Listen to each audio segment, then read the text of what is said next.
Hello dear student, good evening. Welcome back to SB business classes में आपका स्वागत है। स्टूडेंट, मैं कल आपको बेसिक ग्रामर पढ़ा रहा था, तो मैंने आपको कुछ मेंशन किया था, जैसे कि alphabet,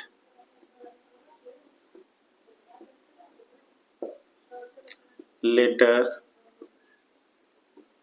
words, parts of speech,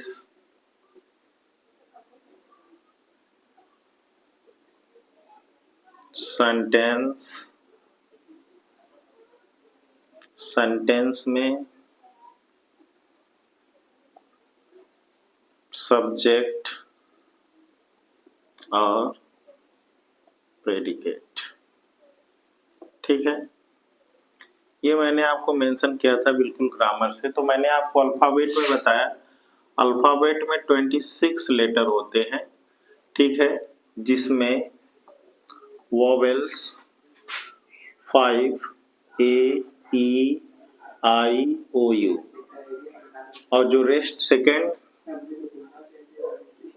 consonant जो कि 21 होते हैं, रेस्ट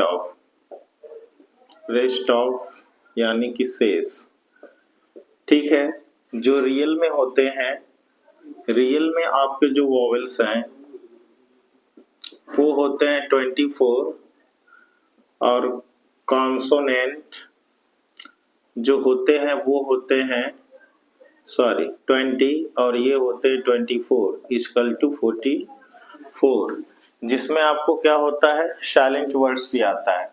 अब ये लेटर क्या है, लेटर जो आपका ए से लेकर, अब जो लेटर की बात होती है, जो आपके लेटर होते हैं वो होते हैं ए से लेकर जेड तक, इसी को अल्फाबेट कहते हैं। ठीक है, अब लेटर से यानी कि इन लेटरों को मिलाकर एक या दो से अधिक, यानी वन लेटर और more than letter, one more than other, यानी कि जो लेटर और मोर देन मोर लेटर्स, यानी एक या एक से अधिक से लेटरों को मिलाकर आपका क्या बनता है, एक वर्ड बनता है। क्या बनता है?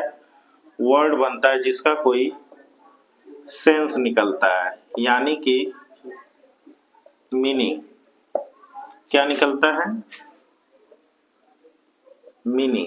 ठीक है, जिसका कोई क्या निकले, अर्थ निकले। लेकिन इसको बनाने के लिए क्या कह रहा है, कि कह रहा है वोवेल्स का होना जरूरी होता है और कॉन्सोनेंट, ये दोनों का होना जरूरी होता है। जैसे कि यहाँ पे हमने एक वर्ड लिखा है मीनिंग, तो जिसमें ई आपका वोवेल है, ए भी आपका वोवेल है, एन कॉन्सोनेंट है, आई आपका वोवेल है। ठीक है, वोवेल वोवेल कॉन्सोनेंट वोवेल। ठीक है, ये भी आपका कॉन्सोनेंट, ये भी आपका कॉन्सोनेंट, ये भी कॉन्सोनेंट, लेकिन इसकी कोई मीनिंग निकल रही है। तो स्टूडेंट, इसमें क्या होता है कि अब इसमें क्या होता है, आप चाहे तो इसको स्क्रीनशॉट भी ले सकते हैं। ठीक है, अब आगे चलते हैं।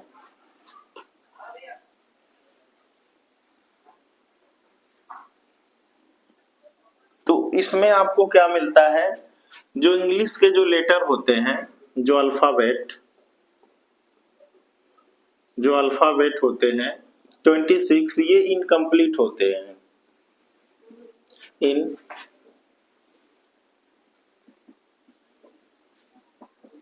इनकम्प्लीट होते हैं, क्योंकि और जो हिंदी के अल्फाबेट होते हैं,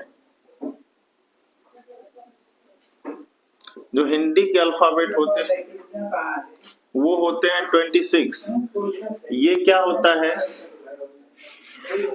ये कंप्लीट होते हैं। ठीक है, ये कंप्लीट होते हैं। अब यही बात होती है कि यानी कि इसको हम ये समझ लेते हैं कि कंप्लीट कैसे और इनकम्प्लीट क्यों होते हैं इसमें, क्योंकि इसमें 26 लेटर है, इसमें 36 लेटर है। जैसे कि हमने लिखा कमल।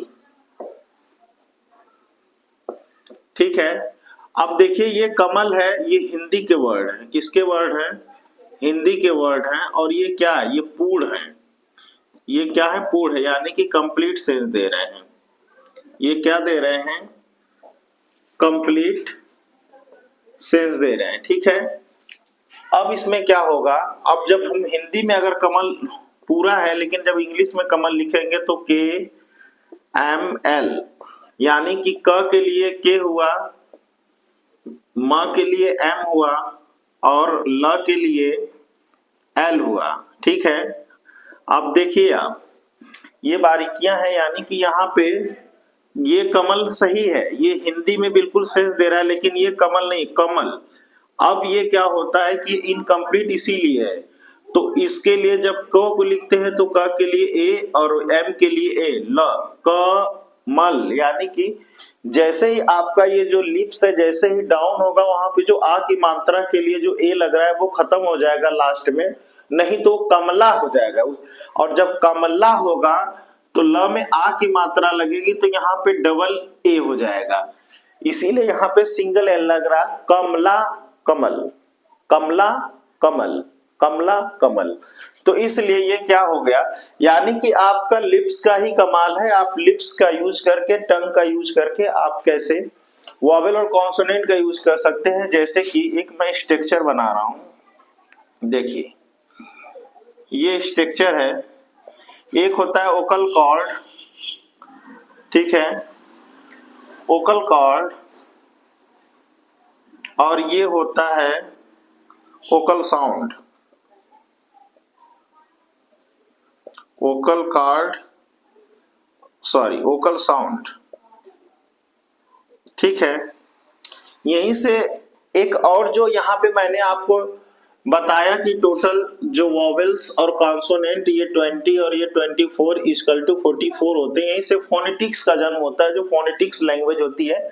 जैसे कि आप डिक्शनरी में अगर देखेंगे तो कोई भी वर्ड, जैसे वहां पे कमल लिखा है, एप्पल ही लिखा है, तो ये सिंपल सा है। अब ये एप्पल लिखा है, और यही भी मैं आपको बताऊंगा कि यहाँ से जो वर्ड्स है वो पार्ट्स ऑफ स्पीच कैसे बनता है, और वो पार्ट्स ऑफ स्पीच क्यों यहीं पर आया।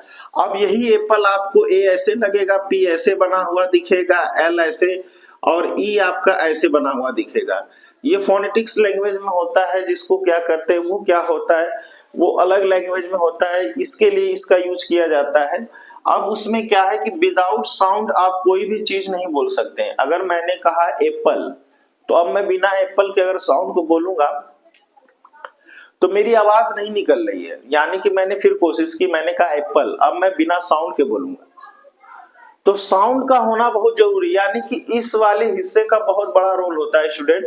यही हिस्सा अगर आपको अगर ढंग से इसका यूज करना सीख लें और लिप्स का यूज करना सीख लें, तो आपको कभी वॉवेल और कॉन्सोनेंट की जानने की जरूरत ही नहीं पड़ेगी कि कहाँ पे वॉवेल्स लगेगा और कहाँ पे कॉन्सोनेंट लगेगा।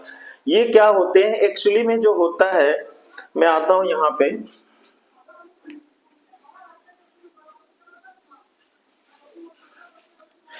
एक्चुअली में जो वॉवेल्स और कॉन्सोनेंट, अब देखिए एक होता है वोकल कॉर्ड और एक होता है ओकल साउंड। आप साउंड का यूज करेंगे तभी आप किसी वर्ड को बोल पाएंगे, यानी कि उसने कुछ कहा, ये समझिए कि ये एक पर्सन है, ये समझिए ये एक पर्सन है, ये एक पर्सन है, इसने कुछ कहा और इसने कुछ सुना। जब तक ये कहेगा नहीं तब तक ये सुनेगा नहीं। इनमें क्या हो रहा है, इनमें कनेक्शन हो रहा है, क्या हो रहा है, कनेक्शन हो रहा है, यानी ये क्या कर रहे हैं, कांटेक्ट कर रहे हैं, क्या कर रहे हैं, कांटेक्ट कर रहे हैं। ठीक है, जैसे कि इसमें इसको सब्जेक्ट मान लीजिए और इसको ऑब्जेक्ट मान लीजिए। अब मैं इसको सब्जेक्ट और ऑब्जेक्ट क्यों माना, ये कुछ कहना चाहता है, वो कुछ सुनना चाहता है, ये कुछ सुनना चाहता है, ये कुछ कहना चाहता है। तो जैसे हमने इसको रवि मान लिया और हमने लिखा बॉय, तो ये देखिए ये इसका ऑब्जेक्टिव केस है, ये इसका सब्जेक्टिव केस है, तो रवि ही लड़का है ना, तो इसीलिए ये कुछ कहना चाहता है, वो कुछ सुनना चाहता है। तो एक्चुअली में ये चीजें एक ही है। ग्रामर वो चीज है कि इसकी रूट इतनी ज्यादा है कि अगर एक को पकड़ेंगे तो उसमें बहुत सारी चीजें निकल के जाएंगी। जैसे पेड़ की रूट, एक प्लांट की रूट, एक रूट को आप निकालते हो तो उसमें बहुत सारी चीजें निकलती जाती है, तो एक्चुअली इसमें भी ऐसी चीजें निकलती जाती हैं। ठीक है, तो मैं आगे बढ़ता हूं, मैं क्या कह रहा था, अब इसमें क्या है, अब इसमें लिप्स का भी यूज होता है और किसका यूज होता है, टीथ का भी यूज होता है। बहुत गुस्से में आप बात करते हैं, आंख निकल जाती है, आंखों से बात करते आंखें लाल हो जाती है, बहुत गुस्सा आता है, दांतों को पीस के बात करते, बहुत हंसी आती है तो आप स्माइल करते हैं, लिप्स हंसी पता चलती है फेस से। यानी कि इंग्लिश बोलने के लिए बॉडी का भी यूज किया जाता है। किसका बॉडी यूज किया जाता है? लिप्स, बॉडी, टंग, ठीक है ना। अब वोकल कॉर्ड, वोकल साउंड का भी यूज किया जाता है। तो ये एक तरीका है बोलने का। जैसे कि हमने कहा एप्पल, एप्पल, और हमने कहा बनाना, बनाना, यानी कि एक में जो लिप्स है वो टच हो रही है, एक में लिप्स टच नहीं, एप्पल, बनाना। तो ये चीजें हैं, इसको पढ़ने का कहां पे? तो जहां पे एप्पल, बनाना, यानी कि एक में जो है वो स्ट्रेस हो रहा है, एक में खिंचाव हो रहा है और एक में खिंचाव नहीं हो रहा है। तो ऐसे भी आप समझ सकते हैं, जहां पे खिंचाव होगा तो वहां पे जाहिर सी बात है वहां पे आपका आर्टिकल एन लगने वाला है, और जहां पे खिंचाव नहीं हो रहा वहां आर्टिकल ए लगने वाला है। दोनों का मतलब ही एक ही होता है, ठीक है, दोनों का मतलब एक ही होता है। तो इसका यूज किस तरीके से आप करेंगे, ये चीजें आपको यूज करनी है, ठीक है। तो ठीक है स्टूडेंट, तो ये चीजें हैं। अब यहाँ पे क्या करना है, ओकल कॉर्ड, ओकल साउंड का यूज होता है, बॉडी का यूज होता है, आप कैसे यूज करते हैं। उसके बाद हमने कहा कि जो वर्ड्स बनता है लेटर से, वहां पे पार्ट्स ऑफ स्पीच बनता है, पार्ट्स ऑफ स्पीच बनता है। ये पार्ट्स ऑफ स्पीच कैसे बनता है, जिसमें क्या यूज होता है, नाउन का यूज होता है, प्रोनाउन का यूज होता है, एडजेक्टिव का यूज होता है, एडवर्ब का यूज होता है, वर्ब का यूज होता है, कंजंक्शन का होता है, इंटरजेक्शन का होता है, प्रीपोजिशन का, ये सारी चीजें यूज होती है, ठीक है। तो टोटल कितने होते हैं? 8। अब पार्ट्स ऑफ स्पीच, तो हमने यहाँ पे लिखा एप्पल। अब देखिए एप्पल क्या है, एप्पल एक नाउन अगर हो सकता है, एप्पल फ्रूट हो सकता है, एप्पल एडजेक्टिव हो सकता है, एप्पल प्रोनाउन हो सकता है। जैसे ही आप डिक्शनरी में इस वर्ड को देखेंगे स्टूडेंट तो ये दिखाएगा। जैसे हमने लिखा ब्यूटीफुल, हमने लिखा ब्यूटीफुल, अब जब इसका यूज करेंगे तो ब्यूटीफुल मतलब सुंदर होता है। अब ये एडजेक्टिव है कि एडवर्ब है, ये किसके लिए, ये तो ब्यूटीफुल किसके लिए, अब कोर्स ये किसके लिए, महिला के लिए यूज होगा, क्योंकि हैंडसम होगा तो पुरुष के लिए यूज होगा। लेकिन ये ब्यूटीफुल है तो ये बताएगा ये एडजेक्टिव है कि एडवर्ब है, ये नाउन है कि प्रोनाउन है, उस डिक्शनरी में होता है। तो यहीं से आपका पार्ट्स ऑफ स्पीच का जन्म होता है। किसका होता है? पार्ट्स ऑफ स्पीच का स्टूडेंट, यहीं पे इसका जन्म होता है, जो लोग हमें बताते हैं। तो स्टूडेंट ये आपका काफी बेसिक और चलेगा। अभी मेरी थोड़ी तबीयत सही नहीं है, लेकिन मैं आगे आओ पढ़ाऊंगा। वीडियो अच्छी लगे तो लाइक सब्सक्राइब जरूर करिएगा। Thank you.